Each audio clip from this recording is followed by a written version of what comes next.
What's up, y'all? Today we're playing an American song, but one that has been sort of absorbed into the Irish tradition by way of a few folks. Paul Brady, Andy Irvine, and Andy M Stewart. Those are kind of the ones that I grew up hearing, the versions of this song that I grew up hearing. Loads of people have done it, and including my band, which is why I'm doing it here. I'm linking my band's version of this down below. Feel free to check it out if you're feeling it. We're pretty proud of it. But I'm going to play sort of a more standard version. Ours is quite a bit different, so I'm going to play what we would think of as the basic melody, and I'm going to play it on the D whistle. If you saw my teaser preview thing that I posted the other day, I played that on the C whistle because that's how we did it with the band. So for the purposes of demonstration, we're going to play it on the D whistle. So here's the basic melody here.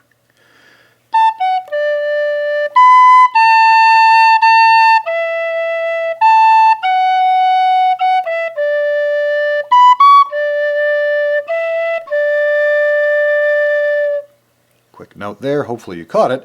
This melody goes below the range of the whistle. I know you guys ask about what do you do in that case. I get that question a lot. What I would do in this case, well, there's two options, the second of which I'll get to later, but the default option is just to jump the octave. So in that case, the B and the C sharp that we played would ordinarily be an octave lower, but we don't have those down here, so we have to fake it. That's usually how you handle it. That part that we just played is both the A and the D part, or the first line and the fourth line in each verse. Here are the middle two lines, which also are a repeat as well, so it's really just one line, one melodic line. So here we go.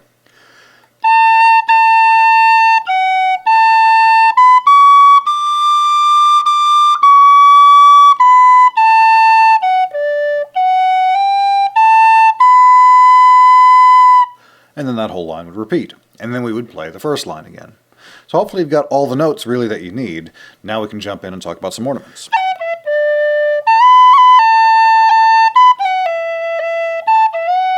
If I'm playing the melody on this tune, then I'm mostly just thinking subtle, hopefully, and getting good crisp ornaments on a couple of those starting bits, like the cut in the beginning.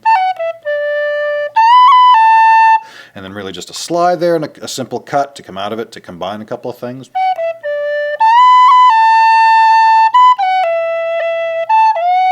A couple of quick taps there. And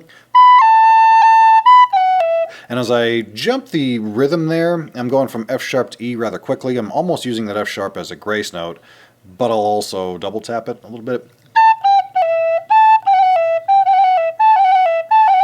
Hopefully you can hear that. It just gives a little quick bubbly sound to get from that F sharp to the E. And then as I come back down to the F sharp to finish the phrase, I'll bounce off of the E again. You could tap that to separate the notes. You could do the double tap. You don't really have to. That's nice where it can be kind of left alone and left kind of simple. Now, at this point we're talking about jumping the octaves, so you don't always have to do that. You could do something like that, jump the whole octave to finish the phrase, or you could change up the melody. Something like that, you know, changing up the melody just a little bit. Harmonically it still works, and it keeps it from sounding a little too weird by jumping that octave. Nice and simple in the B part as well.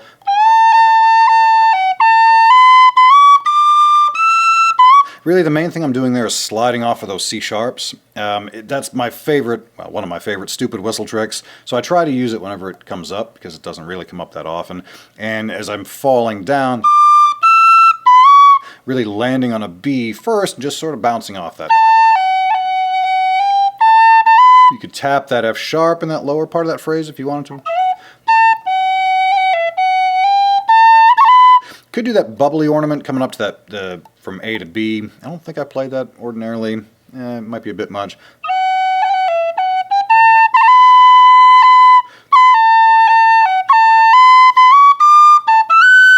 Could do some sort of alternate harmony line there. When I'm playing this with a song, with a singer, that's probably more likely what I'm going to do.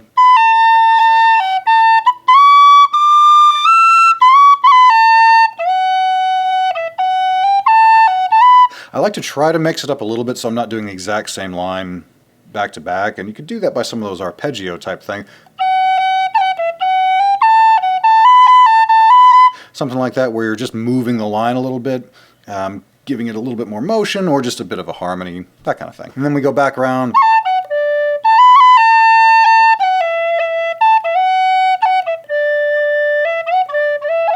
Same thing there. I like to change the second time through a little bit from, or the, let's see, the fourth line versus the first line.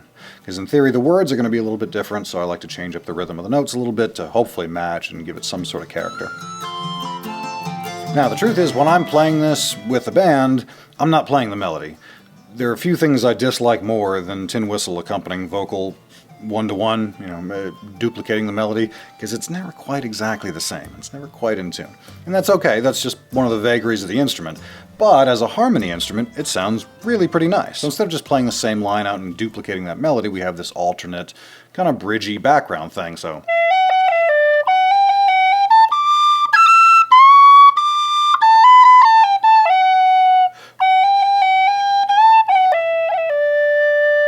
Again, slightly changing the melody so we avoid having to do the weird octave jump, and that it doesn't clash, potentially, with the main melody itself. If you're playing whistle along with a song, or along with a singer specifically, if you're looking to do this in a band, look for those little opportunities where you can modify things and find a cool little harmony line that might sound a little bit more pleasing. At least it does to me, anyway.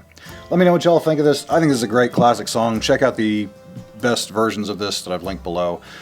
Check out ours if you're feeling it, and I will see you guys in the next one. Cheers!